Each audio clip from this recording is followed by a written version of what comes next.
Oke dan Bapak, mari kita berdoa dalam nama Bapa dan Putra dan Roh Kudus. Amin. Terima kasih Tuhan atas berkat-Mu, atas kasih-Mu, atas lindungan-Mu. Kami mau belajar Tuhan, berkati kami, lindungi kami. Semoga dengan pembelajaran ini kami semakin mengerti, semakin paham, dan terutama kami bisa semakin hari semakin baik. Amin. Bapa dan Putra dan Roh Kudus. Amin.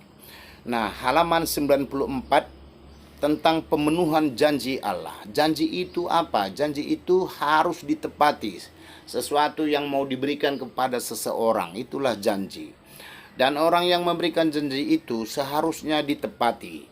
Nah, pada hari ini, pemenuhan janji Allah. Apa tujuan pelajaran pada pagi hari ini? Supaya kamu paham apa itu janji Allah.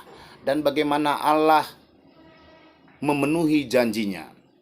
Nah, mari kita lihat di halaman 95, kamu bisa amati gambar, dan juga tentang dalam kisah cerita halaman 96, dan juga kelahiran Raja Damai yang terdapat dalam Yesaya 9 ayat 1-9, dan juga pemberitahuan tentang kelahiran Yesus yang terdapat dalam Lukas 1 ayat 26-38.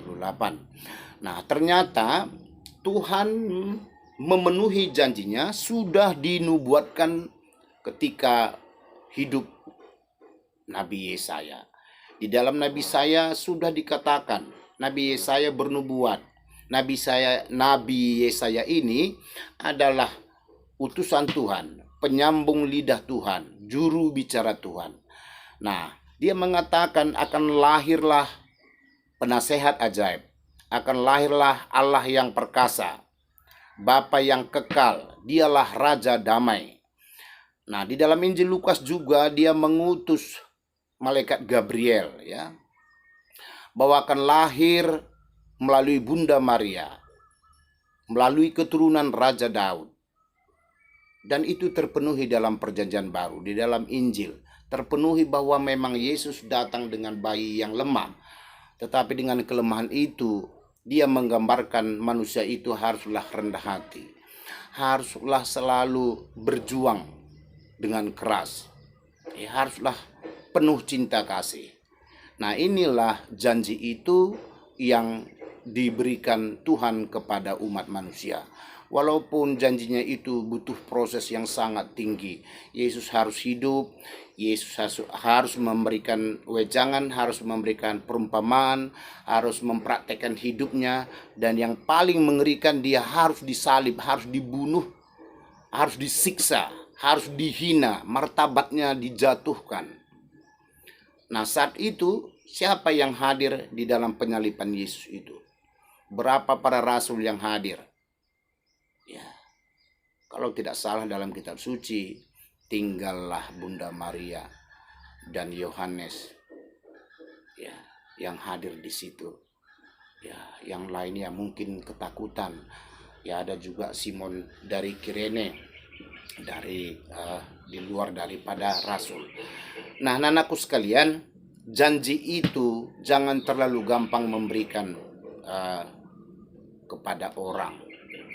Ya, ketika dinasihati orang tua, kamu berjanji, kamu akan belajar, kamu berjanji akan meningkatkan pelajaran, kamu berjanji akan tepat bangun, kamu berjanji bahwa kamu bertanggung jawab terhadap tugas-tugas sekolah yang tidak lagi diberatkan kepada orang tua.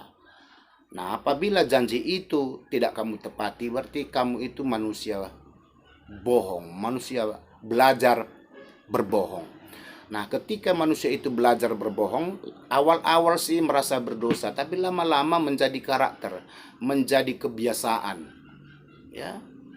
Jadi kalau Allah, Tuhan kita, dan kita muridnya, Allah sudah memenuhi janjinya dengan proses, dengan perjuangan yang luar biasa demi kita, ya, demi kita, demi manusia. Dia aja berjuang. Kenapa kamu hanya berjuang untuk dirimu dan keluarga, bangsa dan negara tidak mau? Ya, jadi mulailah sekarang, janji itu harus ditepati. Kalau kamu berjanji menaikkan prestasi, tepatilah itu. Kalau kamu berjanji bantu nyuci piring, bantu apa, keluarga, harus tepati. Kalau kamu berjanji tepat waktu bangun, harus tepati waktu itu. Saya rasa ini yang bisa saya jelaskan. Tuhan berkati. Dalam nama Bapa dan Putra dan Roh Kudus. Amin. Kemuliaan kepada Bapa dan Putra dan Roh Kudus, seperti pada permulaan, sekarang, selalu, dan sepanjang segala abad. Amin. Bapa dan Putra dan Roh Kudus. Amin.